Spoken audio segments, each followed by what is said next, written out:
Assalamualaikum, jumpa lagi teman-teman sama aku. Nah, di video kali ini aku mau sharing tentang ide jualanku, menu-menu yang biasanya aku jual di teras rumah ya teman-teman.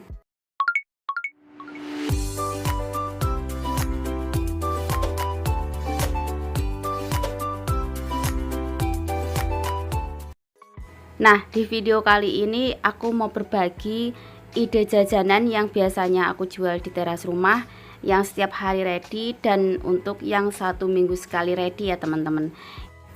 Terus di sini juga aku ingin berbagi pengalaman gimana cara mengatasi warung kita itu supaya tetap rame atau enggak tetap diminati sama orang-orang ya teman-teman. Terus dimana kalau jualan di teras rumah itu kadang sepi, kadang rame, kadang naik, kadang turun. Itu menurutku hal yang sangat wajar ya teman-teman. Kalau kita jualan di teras rumah, mau di pinggir jalan, mau di kantin, mau di mana tempat itu, kalau seandainya jualan kita memang lagi sepi, itu hal yang biasa ya teman-teman. Tapi kalau di saat kita lagi rame, berarti ada yang lebih di warung kita ya teman-teman. Nah, itu bisa kita koreksi. Kalau seandainya lagi sepi itu kurangnya di mana, dan di saat kita rame lebihnya di mana. Itu nanti kita bisa koreksi warung kita itu gimana.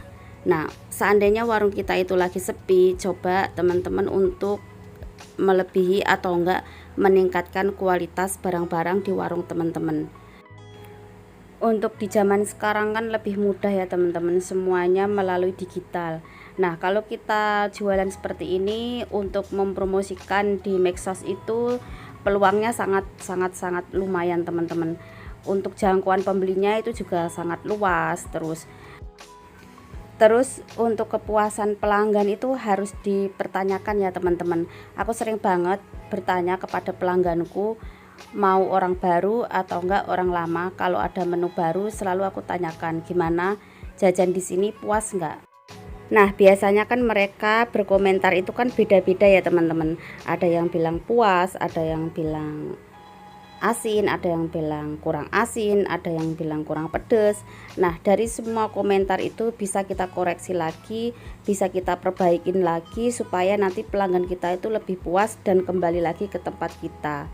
Nah, seperti itu ya teman-teman.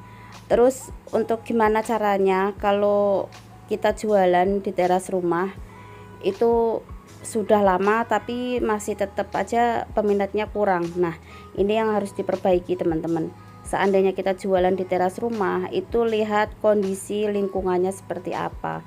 Terus menurutku untuk jualan itu tidak harus jualan makanan anak-anak ya teman-teman, bisa ditambahkan jualan yang lain-lain yang seandainya teman-teman itu bisa melakukan di rumah dengan baik. Nah, di sini aku mau sedikit cerita, aku punya pengalaman bocil yang cerita ya teman-teman. Nah, ini tuh aku juga bingung juga ya, kenapa si bocil ini bisa cerita seperti itu. Dia itu bilang, Mama Diva, kemarin aku beli teh jus di tempat lain itu rasanya pahit. Kenapa ya? Nah, aku bingung, kok teh jus rasanya pahit, bukannya teh jus itu semua rasa teh jus itu ya rasanya manis ya, aku bilang gitu. Enggak, kemarin aku beli itu rasanya pahit. Terus aku jawab gini teman-teman, mungkin kamu belinya kebanyakan kali. Biasanya kan kalau beli 2 saset jadi 1 itu kan memang manis ya. Kalau udah manis itu jatuhnya kan pahit, aku bilang gitu. Enggak Mama Diva, yang pahit itu bukan teh jusnya tapi es batunya, kata si bocil begitu teman-teman. Emang ada ya es batu rasanya pahit? Ada. Kemarin aku beli teh jus itu es batunya rasanya pahit, tapi kalau di Mama Diva kok es batunya lain ya, lebih empuk dan lebih enak. Aku ketawa teman-teman, mana ada ya es batu kok empuk.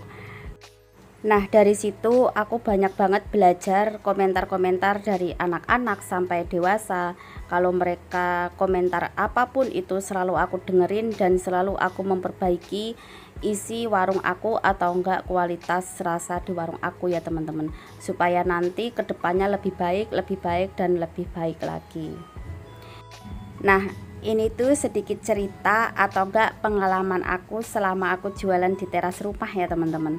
Sebenarnya masih banyak banget cerita-cerita yang lain selama aku jualan di teras rumah, itu banyak banget.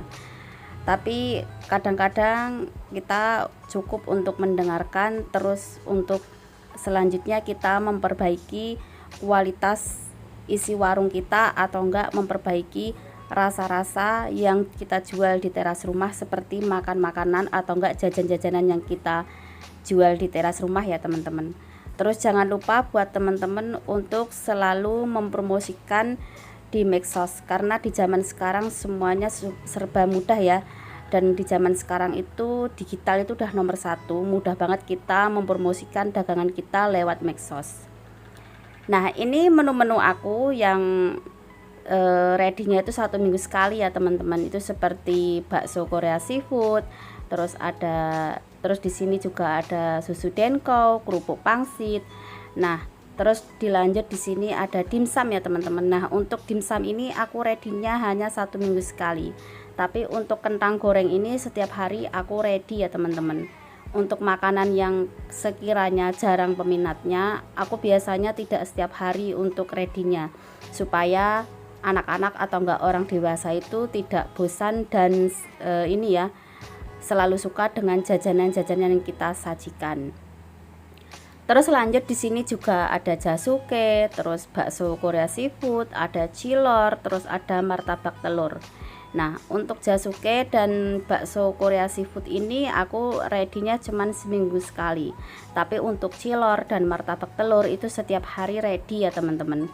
Makan makanan yang gampang diminati sama anak-anak atau orang dewasa, biasanya aku setiap hari aku ready. Nah, seperti itu. Teman-teman nanti bisa mengoreksi di mana di tempat teman-teman apa yang diminati sama anak-anak, itu bisa setiap hari untuk ready, dan 1 minggu sekali ready itu bisa nanti teman-teman dikoreksi lagi. Nah, aku untuk jajan-jajanan seperti ini biasanya lebih ke orang dewasa peminatnya teman-teman. Jadi untuk anak-anak itu agak kurang ya, makanya kenapa aku ready-nya itu 1 minggu sekali, karena peminatnya itu orang-orang yang sudah dewasa ya. Nah, di sini pelangganku pesen, ini 1 orang yang pesennya teman-teman. Di sini ada martabak telur, terus ada cilor, ada bakso Korea seafood, terus ada jasuke, terus di situ juga ada kopi good day cappuccino. Nah, seperti ini. Ini pesanan orang 1. Ini jam 11 malam ya teman-teman. Ini aku udah mau nutup, tapi aku masih dapat pesanan dari pelangganku lewat WA ya teman-teman. Nah, kenapa aku selalu mengutamakan medsos atau enggak aplikasi WhatsApp itu nomor 1, karena mudah banget kita mencari cuan itu lewat medsos ya teman-teman. Oke teman-teman, terima kasih yang sudah nonton videoku, semoga bermanfaat. Jumpa lagi di video berikutnya ya. Assalamualaikum warahmatullahi wabarakatuh. Bye. Mama, ada ceker mercon nggak? Ya, habis. Ada ya.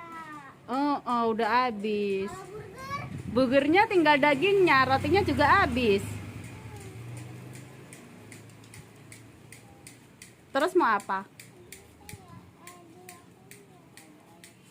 Beli pop es komplit aja. Pop es komplit rasa apa? Nasi goreng. Rasa red velvet. Red velvet, iya. Red velvet, coba ngomong, Mama Dipa nggak bisa nih ngomongnya. Red velvet. Coba diulang lah.